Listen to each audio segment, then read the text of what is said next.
Hi, welcome guys. This is ArcoLinux. It's built with this particular ISO. And when is the birth date? Well, November the 19th. Okay, topic of the video is this particular article. It's the most important things actually on the website are often on the right side, right? Anything you should know about ArcoLinux tweak tool, Ctrl-Alt-E. It is so much fun to install other desktops, but there is more, right? There's just this guy, 20 desktops to click and boom, and so much more. The article of the video this here, scale is important, this here is about Calamares, and I've opened already Calamares, and I've put in 4 hours of work to make a list, to make an index. The most important thing is our delivery system, right? Calamares is an open source system. We improve it, they improve it. It's gonna be better all the time, right? But Calamares can, of course, like any application, crash. Okay, did Calamares crash? Use Gpart. So Gpart is an application that we have on the Ctrl-Alt-W. If you are going to boot in a live environment, this has 2 buttons, right? Gparted and Calamares. And so you can clean it up. That's one thing. There is something like a magical button to show up your hard disk. Sometimes you boot up and say, hey, there is nothing. It's just because your hard disk is super new and there's nothing to show. So there are tips in there. Again, another example of to make sure that any partitions that are on there are actually deleted. And if that's, well, that's probably going to be enough, right? But there are, of course, there's a GUI, a graphical user interface, Gparted, and there's also the terminal. So wipe fs, wipe the file system, and sgdisk are both also ways to erase everything, to be really sure whatever you did. And there's, well, 10, 20 ways of formatting and hard disk. So when you really want it cleaned, that's it. And then you start installing Calamares again, right? And you start running Calamares. First clean, then run. Now, there are some difficulties from time to time, depends on what you are. There's the ArcoLinux flagship, the B's and the D's.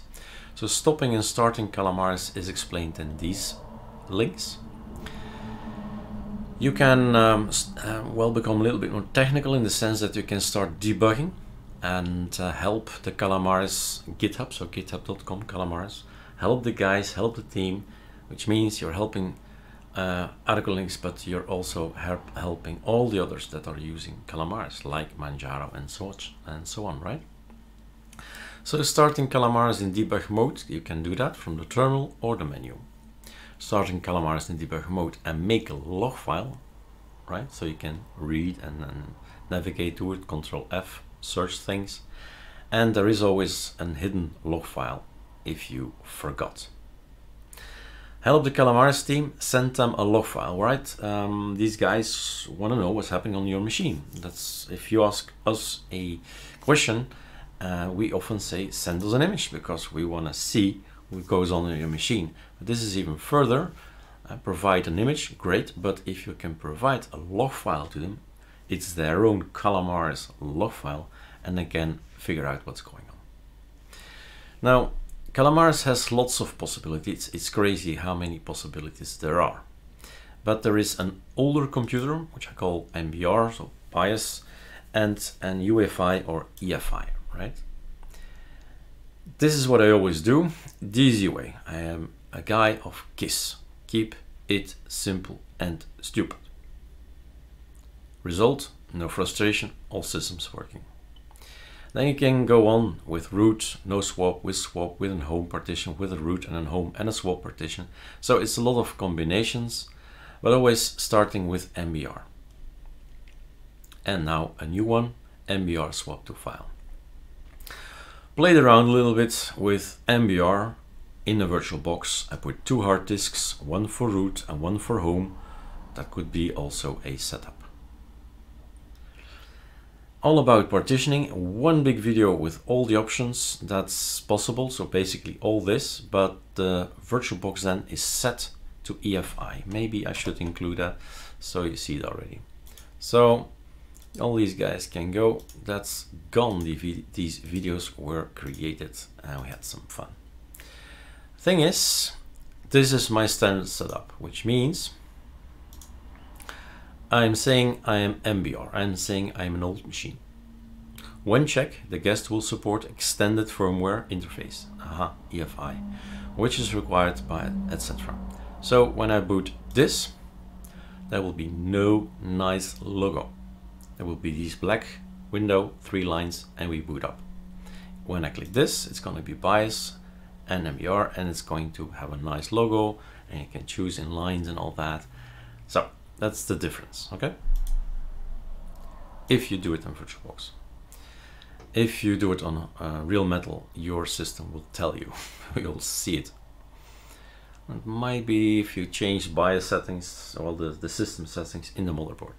So, but that's entirely up to you to figure it out how that is, and it's all explained here. BIOS and UEFI, lots of videos about that.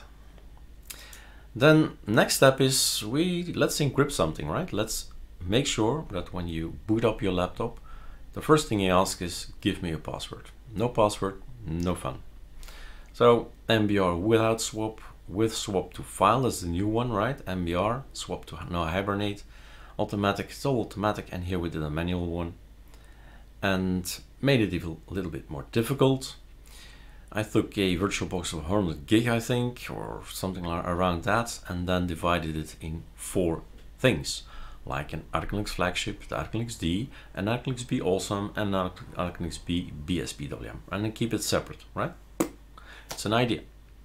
And then, of course, when I had this VirtualBox, I said, let's replace one of the partition with another OS. If you say, don't like this awesome desktop, so I'm gonna replace that particular partition with Cinnamon. Boom. This is how. And then for the Windows guys, but you know what I do, all right? I have a bay, click on a button, SSD comes out, put it on my desk. I take my Windows 10, put it back in the slate, or do you say it, in the machine here, and click. I boot up in Windows. So I don't mix systems. I never will run a Windows application inside Linux, in the sense of actually running an executable. The idea is for me to keep everything separate, Windows and Linux, and have fun with both. But sometimes, right, not everybody can do that. For instance, in laptops may exist something like that, and laptops, not sure, not looked at it. But on a laptop, first thing you do is install Windows and then any Linux. I always talk in general, right? And think out of the box. I'm not teaching ArcoLinux. In this case, it's all about using Calamares and Linux in general. Changing the default boot is often asked, because when you install Windows, of course you boot in Windows. When you install Ubuntu, for example, and you install it on this Windows SSD, what do you know, Grub says first Ubuntu, then Windows. But let's face it, sometimes, and my students say that the same, hey, most of the time we're working in Windows. We want to have Windows as first one, and not Linux. Otherwise, I boot up my system. Oh no, my God, I'm in Linux. I need to be in Windows. I need to reboot again. So the standard idea is changing the default here. And then all the playlist with all the videos I ever made on Windows and Linux. So that's what I wanted to bring under your attention. The article has been changed considerably, and added, some things were added, like swap to file is completely new. Another thing I should add as well maybe is YouTube. Eric Dubois, let's go there. Since I'm not logged in, I'm looking at this like you guys.